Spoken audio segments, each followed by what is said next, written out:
اسی طرح حضرت محمد بن حسن شیبانی رحمۃ اللہ علیہ جن کا ہم ذکر کر رہے تھے، ان کو بھی اللہ نے کمال کا ذہن عطا فرمایا تھا۔ بادشاہ وقت ان کا بڑا احترام کرتا تھا، کبھی کبھی اپنی مجلس میں بلاتا تو کھڑے ہو کے استقبال کرتا، اپنے ساتھ ہی ان کو کرسی پہ بٹھاتا۔ اور جو سرکاری مولوی ہوتے ہیں نا، سرکاری درباری تنخواہ والے، ہر دور میں ہوتے ہیں، ہر ملک میں ہوتے ہیں، تو ان کو بڑی تکلیف ہوتی تھی کہ یار یہ فقیر آدمی، اس کے لیے بادشاہ کھڑا ہو جاتا ہے، ہم اس کے خاص حواری ہیں، اس کے کچن کیبنٹ کے ممبر ہیں، ہمارے ساتھ گپ شپ بھی ہے، لیکن ہمارے لیے تو کبھی کھڑا نہیں ہوتا۔ انہوں نے کہا کہ ایسا کرتے ہیں کہ ایسے سوال مرتب کرو کہ محمد بن حسن شیبانی سے بادشاہ پوچھے اور وہ جواب نہ دے سکے،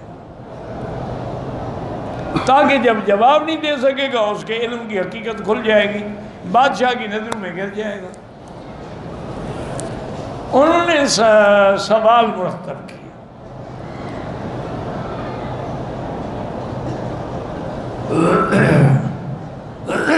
ان میں ایک سوال یہ تھا کہ علماء کہتے ہیں کہ اللہ شیطان کو جہنم میں ڈالیں گے، تو شیطان تو خود آگ سے پیدا ہوا ہے، تو اگر آگ کو آگ میں ڈال دیا جائے تو کیا عذاب ہوگا؟ اس کا مطلب ہے کہ شیطان کا عذاب ہوگا ہی نہیں، بچ گیا عذاب سے۔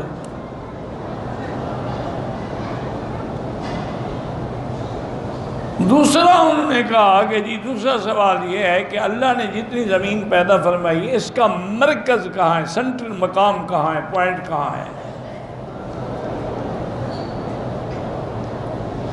دو سوال یہ ہو گئے، اور تیسرا سوال انہوں نے کہا کہ ان سے یہ پوچھیں کہ اس وقت ہمارا خدا کیا کر رہا ہے، کل یوم ہو فی شان۔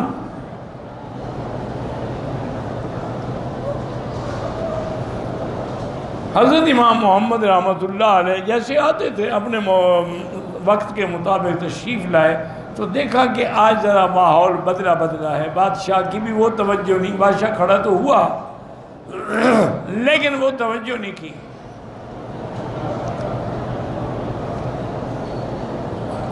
اور فوراً بادشاہ نے کہا کہ امام محمد ہم نے کچھ آپ سے سوال کرنے ہیں، لیکن شرط یہ ہے کہ عقلی جواب دے دیں اور ابھی جواب دینا ہے، کتابی بھی نہ ہو، یہ بھی نہیں کہ کل دوں گا۔ آپ سمجھ گئے کہ بھی یہ ہماری برادری کی شرارت ہے۔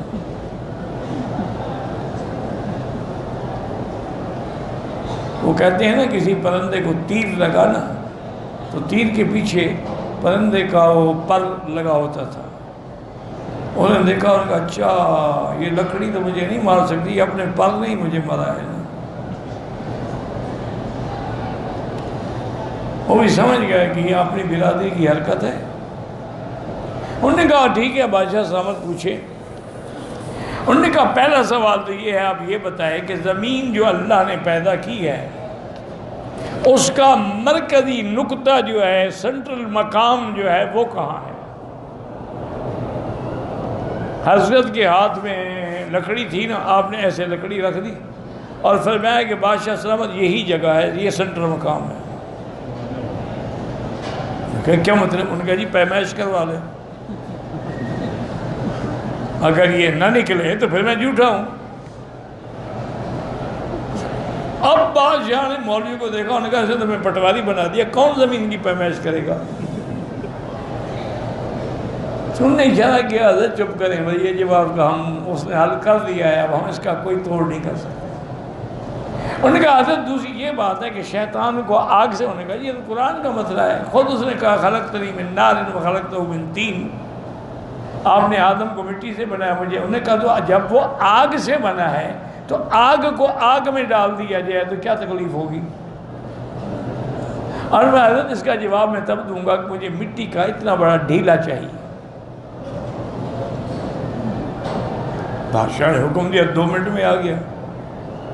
حضرت نے لیا اور ایک مولوی کو کھینچ کے مارا، اپنا غصہ بھی نکال لیا. اس کو یہ کیا کرے؟ انہوں نے کہا تم مٹی سے پیدا ہوئے، میں نے مٹی ماری ہے، تمہیں کیوں تکلیف ہوئی؟ تم مٹی سے نہیں پیدا ہوئے، آدم کی اولاد نہیں ہو. تم مٹی کو میں نے مٹی ماری ہے یار، پھر تم کیوں چیخ رہے ہو؟ تو اگر مٹی سے مٹی کو تکلیف پہنچ سکتی ہے تو آگ سے شیطان کو بھی تکلیف پہنچ سکتی ہے. اب بادشاہ حیران ہو گیا کہ بات تو ٹھیک ہے، یہ تو پریکٹیکل انہوں نے ثابت کر دیا ہے پتھر مار کے. انہوں نے کہا اچھا حضرت یہ جواب دے دیں کہ اس وقت ہمارا خدا کیا کر رہا ہے؟ تو حضرت نے کہا حضرت بات یہ ہے کہ اب تک آپ نے جو سوال کیے ہیں وہ مخلوق کے بارے میں تھے، اب آپ نے جو سوال کیے یہ خالق کے بارے میں. اس کا جواب میں نہیں دے سکتا، تب میں جواب دوں گا کہ آپ میری جگہ پہ بیٹھیں، مجھے اپنی جگہ پہ بٹھائیں. میں خدا کے بارے میں جواب دینا ہے تو میں بادشاہ کی کرسی پہ بیٹھ کے دوں گا. بادشاہ نے کہا ٹھیک ہے. بادشاہ اتر کے ساتھ بیٹھ گئے. وہ آگے بیٹھنے کا جی آپ پوچھنے کا خدا کیا کر رہے ہیں؟ یہی تو کر رہا ہے کہ بادشاہ کو اتار دیا، فقیر کو تخت پہ بٹھا دیا. انہوں نے کہا یہی تو کر رہا ہے.